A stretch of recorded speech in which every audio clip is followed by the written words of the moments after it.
Okay, people, let's do this thing. Now, turn the page. Go on, turn the page.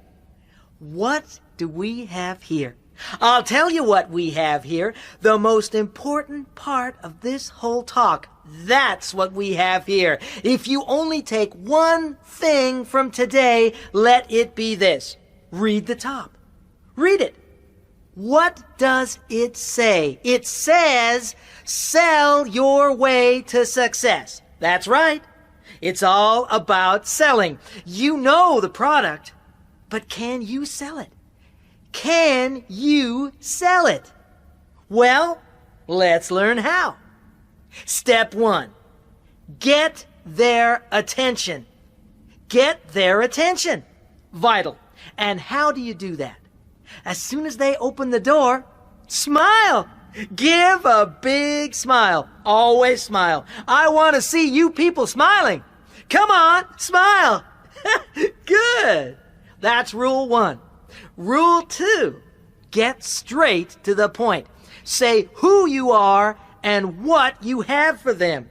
Hi, I'm Brad Winter, and I've got something special for you today. Now, quick, move on. Step 2, get their interest. Start by saying you're doing a survey and you want their opinion. That makes them feel valued. Ask them a couple of questions. Then show them the product. Show them the product as soon as you can. When they see it, the link is made. Finally, tell them it's free if they let you demonstrate it. That's right. Say it's theirs to keep, whatever, but get inside so you can demonstrate it. Step 3. Come on, people, keep up. Step 3. Get their desire. Their desire. Make them want it. Tell them about the advantages of the product. Why it's the best thing in their sad little lives. And then, here's the key. Give it to them. Give it to them so they can hold it. Bang! Another link is made. You see? Now, step 4, the most important part. Get their money. Money, people! That's what this is all about. How do you get their money? Easy. Trick 1. Go for their sympathy. Tell them you're working your way through college, or it's your first day. Something, anything, but get their sympathy. Trick 2. Make them feel guilty. Say that their kid deserves this. Every good parent would want one. Trick 3. Give them a free offer. Buy one, get a second free. A free offer. How can they refuse? Use as many tricks as you like, but be sure of one thing. Never leave without a sale. That's our golden rule, people. Never leave without a sale. Now, over the page. Go on. Turn the page.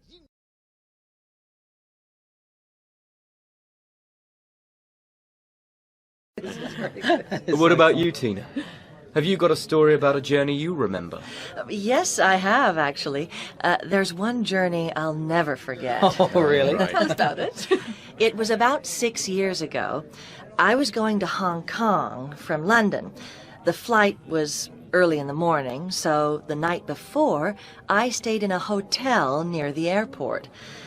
Well, I was in a holiday mood that night. Oh, yeah. And so I went to the hotel bar and ordered a drink, to celebrate. And I got talking to some other people. We had a great time, and anyway, when I left the bar, it was about 3 in the morning. The flight was at 6 o'clock, so it wasn't really worth going to sleep. So what did you do? I watched TV for a bit, but, well, I fell asleep, didn't I? Oh, no. When I woke up, it was after 5 o'clock. You have to get there early to check in, right? Well, normally that's 2 hours before the flight. So I panicked, grabbed my bags, and rushed outside looking for a taxi. Of course, no taxis anywhere. Oh. Luckily, after a few minutes running up and down the street, an airport bus came along. Oh, that was lucky. So I got on that. When I got there, it was actually nearly 6, so I thought, the gate will be closed. I've missed my plane. The whole terminal was empty, except for a huge crowd of people at one end. And luckily, that was the queue for my flight. It was delayed. Oh, fantastic. Yeah, I was really pleased. But the delay went from 1 hour to 4 hours to finally 9 hours. 9 hours waiting in the airport. I slept on some chairs most of the time. Finally, at around 3 o'clock, the plane took off. Oh. But the worst part was yet to come. Oh, no. After a few hours, there was a huge storm, and the plane started bouncing around all over the place. I remember feeling it was like being in a washing machine. People were screaming, babies crying, food flying everywhere. Oh. I was really scared. And then, the worst thing of all, the oxygen masks dropped down. Oh, no. Suddenly, we were all staring at these yellow oxygen masks, and the feeling of fear, I just can't describe it. Well, what did you do? I put my mask on and just sat there in absolute terror, with the plane bouncing all over the place and lightning outside the windows. Oh. Anyway, the plane didn't crash, thank God, and we got to Hong Kong okay in the end. But what a journey. I'll never forget it.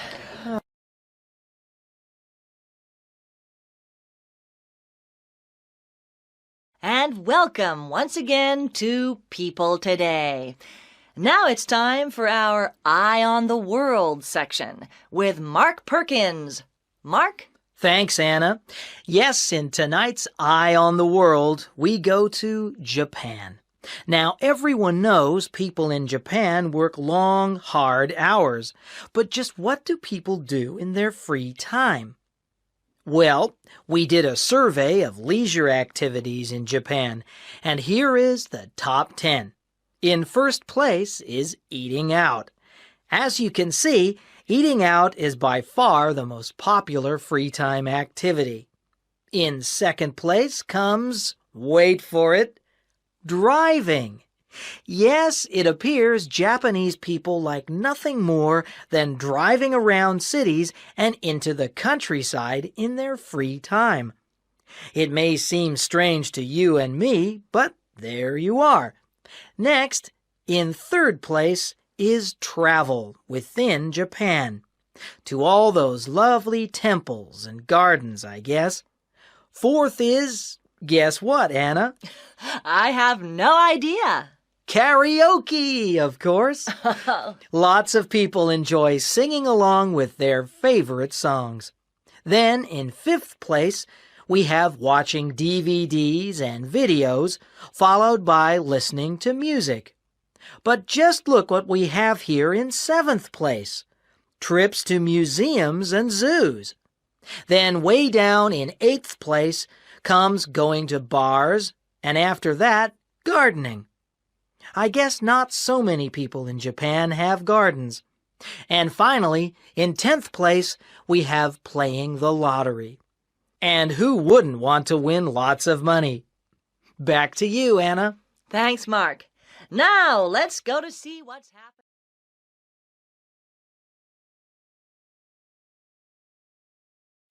Hi.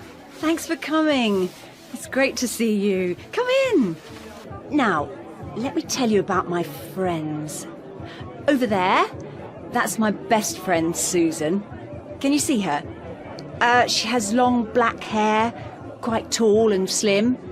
She's wearing jeans and a t-shirt. Oh, you'll like her because she's friendly and she can be very funny. We were at school together. We had so many laughs. Then over there is Kevin. He's the one wearing the suit. He's serious, but very kind. He's a teacher. I'm sure the kids love him. Next to him in the shorts is Sam. He always wears shorts, whatever the weather. He's crazy, but he's interesting too. Ask him about his visit to India. Oh, and there's Mary dancing over there, the one wearing the dress. She's really clever, but she studies all the time. She's so hard-working, you wouldn't believe it. Anyway, how about a drink before I introduce you? 1. Oh, yes. It was in late July 2002. I had just left college and I felt fantastic. I was young, healthy. I had the whole world at my feet. No more exams. I swore I'd never take another exam. I was making plans to go abroad, see some of the world. I felt so free. I used to meet my friends from college in the evenings and we'd talk about all our plans. 2. About 2 years ago. That was when I set up my own pizza delivery company. I was really optimistic and felt sure that things were gonna go great. I had contracts with 3 big pizza restaurants and had just employed 6 delivery staff. I was so proud. 3. The best day of my life was on September the 1st, 2000. It was around 8:30 at night. I was in a restaurant with Maria, my girlfriend at the time, and I had just asked her to marry me. She said yes. I felt so relieved. We ordered champagne, and I was absolutely elated. 4. Oh, yes, that's easy. 3 months ago. My beautiful baby Jason was born then. He has the most marvelous blue eyes and blonde hair. I was exhausted. My husband was with me, and he filmed everything on our camcorder. It was an unforgettable experience, and I remember feeling very different. I was a mother now. 5. For me, it was probably on holiday last year in Brazil. I went to the Rio Carnival. It was absolutely amazing. There were tens of thousands of people all just having a good time. I was so excited. The music played all day and night. I did the samba until my feet ached so much I could hardly stand up. I was so tired by the end. What an amazing party. I mean, just out of this world.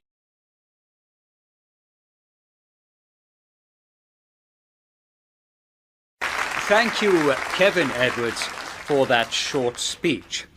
Now, next we have Indira Komandur. My talk is about arranged marriage. I'm 17. My parents are already starting to look for a husband for me. In a few years, I shall marry a man that they choose. Now, you're probably thinking, that's terrible.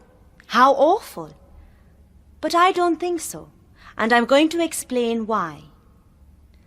Most people confuse arranged marriage with forced marriage. A forced marriage is one where you have no choice. However, when my parents choose a husband for me, if I don't like him, I can tell them and they will find me another. I have a choice. It's just that my parents do the looking for me. I think that's a good idea. After all, they know who I am. They know me better than I know myself, and I trust them to find a good man who will make me happy. They wouldn't choose a bad man for me to marry, would they? In Britain, though, people just hope to find their marriage partner at work, or in a pub, or at a party. This means it must be hard to meet the right person, I think. Perhaps that's why I see so many unhappy relationships and failed marriages. I would much rather trust my parents to find a husband for me than rely on luck. I think my marriage will have a very good chance of success. So when I say I'm looking forward to my arranged marriage, ask yourself, is it really such a crazy idea?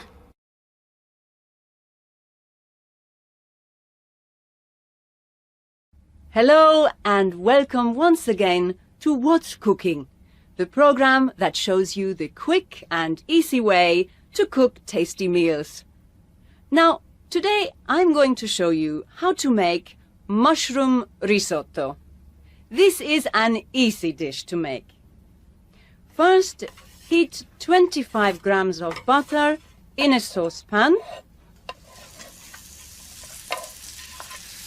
Then add half a large onion, chopped, and cook for 3 minutes.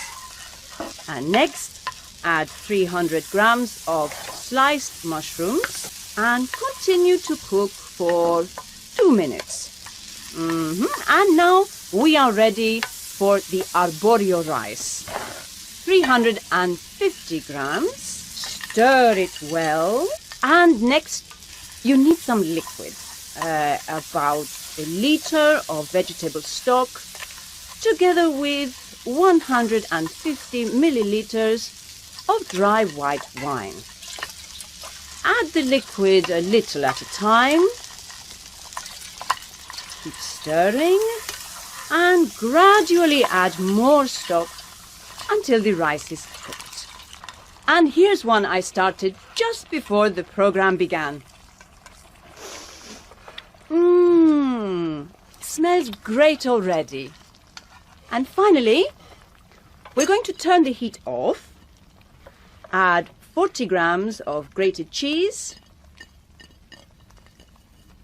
cover it, and let it stand for 5 minutes.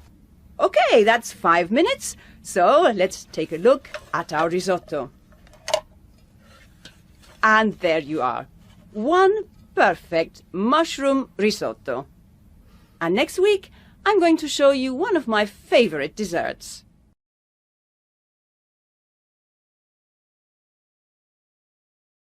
Radio City. It's the Big Breakfast Show with Mike Martin. Good morning, America. I'm Mike Martin, and what a lovely morning it is here today with the sun shining, and doesn't it just feel so good to be alive? Don't you feel great? Well, if you don't, then listen up, because today's topic is how to live a better and healthier life. Joining us here in the studio to start things off, we have expert Sonia Tarrington from the University of California's Nutrition Research Center. Hi, Sonia. Welcome to the program. Hi, Mike. Glad to be here. Sonia, your job title is nutritionist. Now, what on earth do you do? Well, a nutritionist is basically a food scientist. That means I examine the effect food has on our bodies. So you mean you find out what is in, say, an apple that makes it a healthy food to eat? More or less, Mike. You see, unhealthy eating causes all kinds of health problems, such as obesity and even heart disease.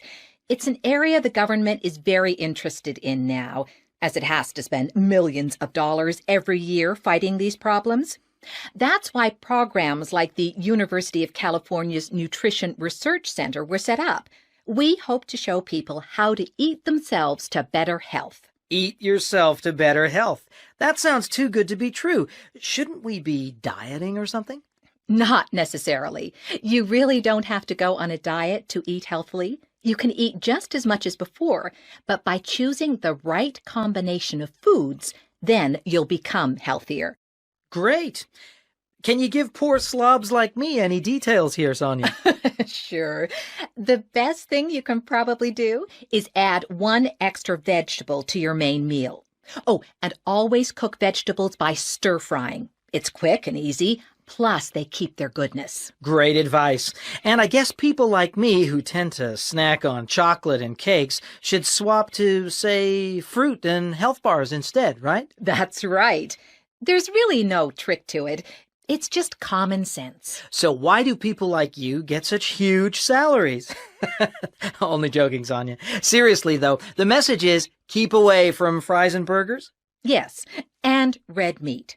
White meat, such as chicken or pork, is far healthier. And my mom always said you should grill meat, too. Is that right? Yes, grilling removes more fat.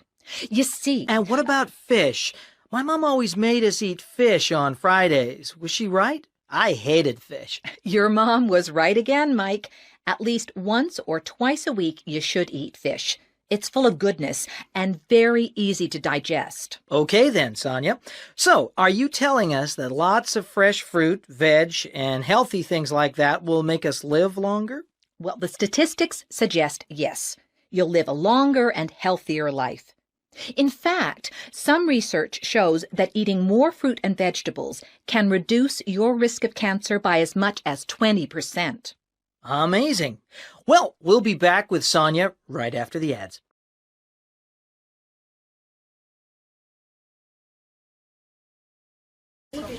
Welcome, everyone. Welcome to Language International.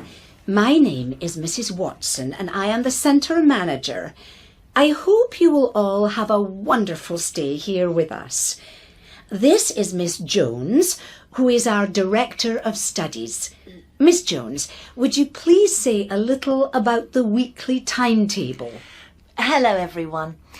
As Mrs. Watson said, I am the Director of Studies here at Language International. Could you all now please turn to page 5 in your folder, where you can see the weekly timetable. Now, you see that lessons begin every weekday at 9 a.m. The first class every Monday is grammar practice, followed at 9:45 by a visit to the language laboratory. There is a break from 10:30 to 11, and then you have a double lesson of speaking skills. Tuesday morning begins with presentation skills. This is important as you will each give a presentation at the end of the course to your class. And this counts for 10% of your final grade. At 9:45, you'll have a reading skills lesson, and after the break, vocabulary development.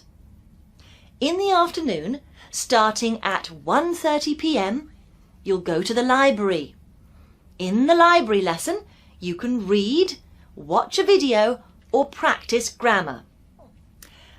On Wednesday morning, you have listening skills, and then what we call current affairs, where you'll listen to the news on the radio and discuss what's going on. After the break, it's another double lesson of speaking skills. Thursday morning begins with pronunciation. Then a special Life in Britain class, where you will learn about British culture. After the break is grammar practice once again. Finally, on Friday morning, in the first lesson, you will practice writing skills, followed by a lesson in the computer room. After the break is the weekly review period, where your teacher will help with any problems you may have.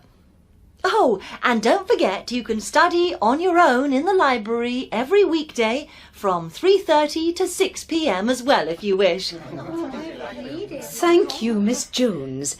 Now, I'd like to introduce you to Mr. Brown, who is the social organizer. Thank you, Mrs. Watson. Hello, everyone. I'm Mr. Brown, and it's my job to make sure you have some fun while you're here too. Now, this afternoon we'll go together on a walking tour of the city, and then on Wednesday afternoon we're off to the local sports centre, where you can play volleyball or football, use the gym, or go swimming to keep yourselves fit.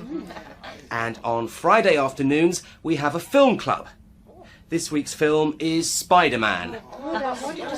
On Saturday we're going on a day trip to Oxford, leaving here at 8:30 in the morning. Please don't be late or we'll go without you. And finally, on Sunday, we're off to London, leaving at the same time. If there are any other things you'd like to do while you're here, then just ask me and I'll see if I can help.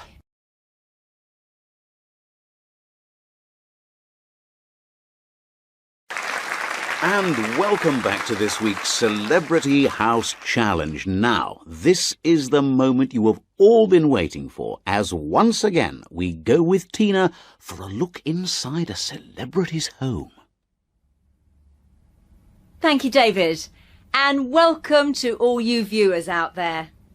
Well, here I am in one of the most luxurious homes I have ever been in. And just look at this wonderful lounge. In the middle is a superb leather sofa that can seat no less than 6 people. And in front there is this marvellous coffee table, made of wood with a glass top. The book on the coffee table is an atlas of the world, so perhaps that's one clue to the identity of our mystery famous person. It seems they're adventurous and enjoy travel. On the wall behind the sofa is a great painting, a fine example of modern art. This person is clearly very cultured and has excellent taste. And opposite the sofa is the television. And what a television it is! A huge, state-of-the-art, widescreen TV. And there are so many videos and DVDs here. So, this person must surely be a movie fan. The floor is polished wood, which gives the whole room an elegant feel. Near the door to the kitchen, there are some children's toys on the floor. So, this person must have a family. Well, what else can I say here? Oh, there are some beautiful flowers in the window. They add a feminine touch to the room. And together with the lady's handbag here on the sofa, you might think this person is a woman. Oh, yes, and one more thing. Behind the sofa, against the wall, there's a very modern desk with a computer and lots of work-like things. So this person probably needs to use a computer for their work. And they may even work from home. So, David, who lives in a house like this? It's back to you in the studio.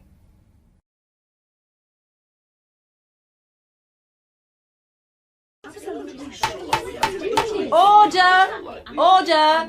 Welcome everyone. Welcome to this public information meeting. Now, we have many things on today's agenda, but I think it best if we start with the main issue, which I'm sure is why so many of you are here tonight, the new bypass. Mr. Johnson, you are Director of the Stockton City Planning Department. Can I ask you to explain the plan and the reasons for the bypass? Yes, Madam Chair. The City Council feels that a bypass is needed north of Stockton to take traffic away from the city centre.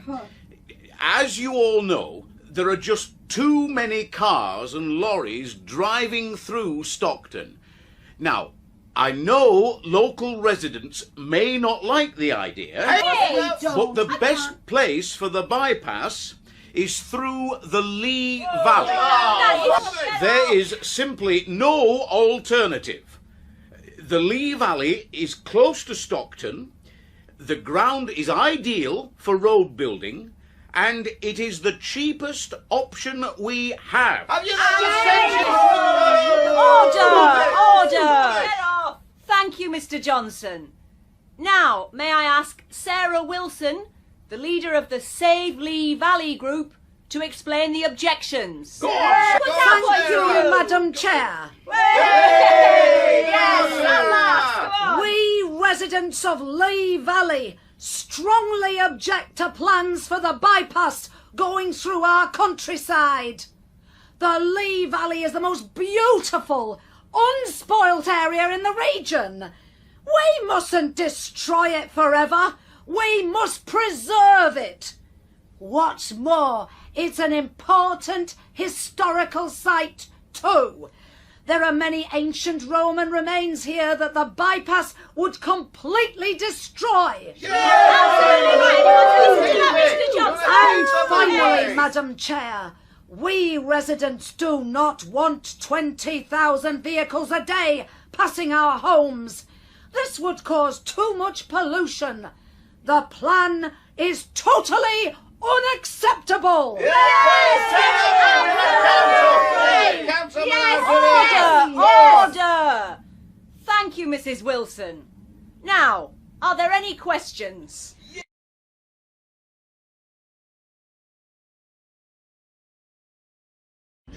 Welcome to our tour. Ghosts of the Tower of London, everyone. The tower has stood on this ground since 1066, when Duke William of Normandy invaded England. And throughout its history, it has been used as a prison and place of execution, which may be why, today, some people say this is one of the scariest places on earth. There are many tales of ghosts here. The ghost most people see is Anne Boleyn, the second wife of King Henry VIII. When she didn't give birth to a boy, she was beheaded on Tower Green in 1536. A headless female figure in a white dress has often been seen close to where she was executed, near Queen's House. She is also said to haunt the Chapel Royal, where the same headless figure has been seen leading a ghostly procession of lords and ladies down the aisle towards where her headless body is buried. The tower was also the scene of the infamous disappearance of the two princes, Edward, 12, and Richard, 9, who were thought to have been murdered in 1483. When their father, King Edward IV, died, his brother Richard took the boys to the tower for their protection, but they disappeared. Richard was later crowned Richard III. According to one story, guards in the late 15th century spotted the shadows of two small figures gliding down the stairs in the White Tower. Nearly 200 years later, in 1674, workmen found a chest beneath the stairway of the White Tower that contained the skeletons of two young children, recently proved by DNA testing to be the two princes. I don't believe it's true. Lady Jane Grey was just 17 when she was executed on the 12th of February 1554, after only 9 days as Queen to Henry VIII. Her ghost is said to appear on the anniversary of her death on the Salt Tower. Other ghostly appearances include the chained and headless body of Sir Walter Raleigh, who has often been seen in the Bywood Tower, and another ghost many people have seen is Henry's fifth wife, Catherine Howard. She ran away from her executioner, and her ghost has been seen running down the tower's hallway, screaming for help. Oh, spooky. Now, let's go further into the tower and see if we can find any of these ghosts.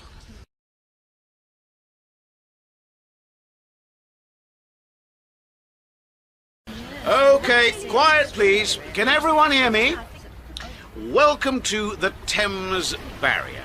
As you can see, the barrier goes right across the River Thames. It is 520 metres wide and took 8 years to build. It was completed in 1982 Can you see those big things that look like hats? They're called piers. There are 9 of them. Each pier is 50 metres high from top to bottom. Between them, you can see the steel gates. There are 10 gates in total. 6 of these gates rise up out of the water in order to form a barrier.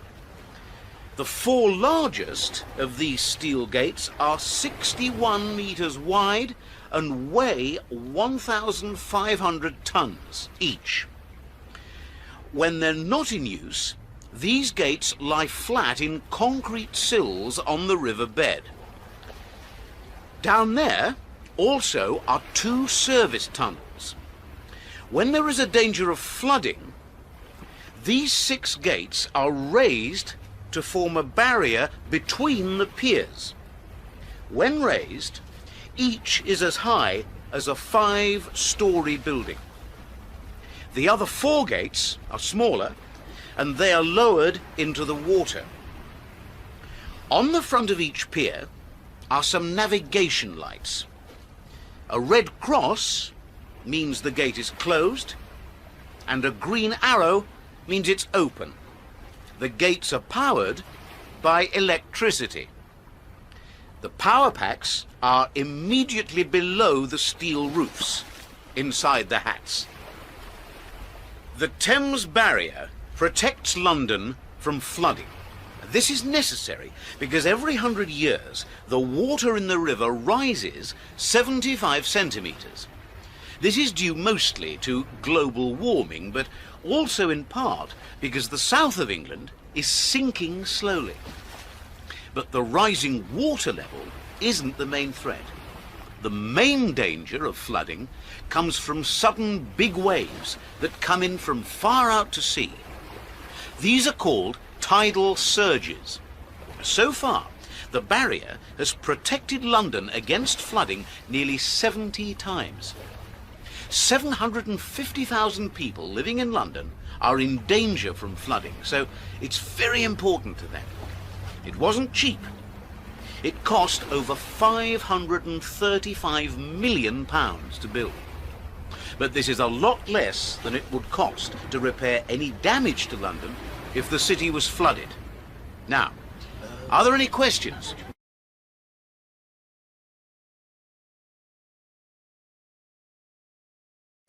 Thank you, ladies and gentlemen. Welcome to the Space Society. To live in the 21st century is to live in an age where communication and technology seem to rule our world. And almost inevitably, we find ourselves thinking about human settlement of other planets. Tonight, the topic of our debate is the colonization of other planets. Here with us, we have Dr. Timothy Brown and Dr. Sandra Wilkins. Dr. Brown, may I ask you to speak first? Thank you. Let me start by making one thing clear. Colonization of other planets is certain. It's only a matter of time. Oh, and of course, money. To build a spaceship capable of carrying hundreds of people is not cheap.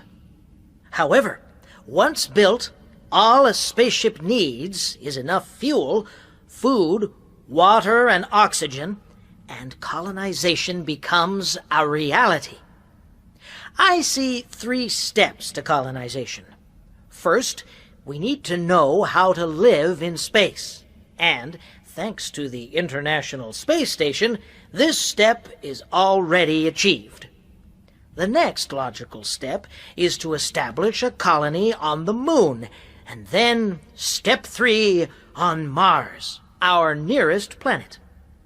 Imagine how much we can discover about a planet by living there. Imagine also, if we set up powerful telescopes on the Moon or Mars, how much more we can learn about the universe. It is mankind's destiny to colonize other planets. We must not fail in this challenge. Thank you. Thank you, Dr. Brown. And now, may I ask Dr. Sandra Wilkins to speak? Thank you. And thank you to Dr. Brown for that interesting speech. I am glad the good doctor referred to money. Just think for a moment how much money colonization of the moon or Mars or any other planet would take.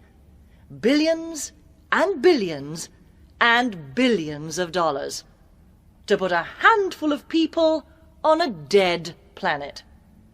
The fact is, colonization is just too expensive. People may talk of huge resources of copper, diamonds, and other precious minerals on other planets, but no one knows they are there. We should spend the money on this planet, on feeding people and protecting Earth's environment, rather than make foolish and costly trips into space. Many thanks, Dr. Wilkins. And now, are there any questions from the audience? I have a question. Yes, the lady over there.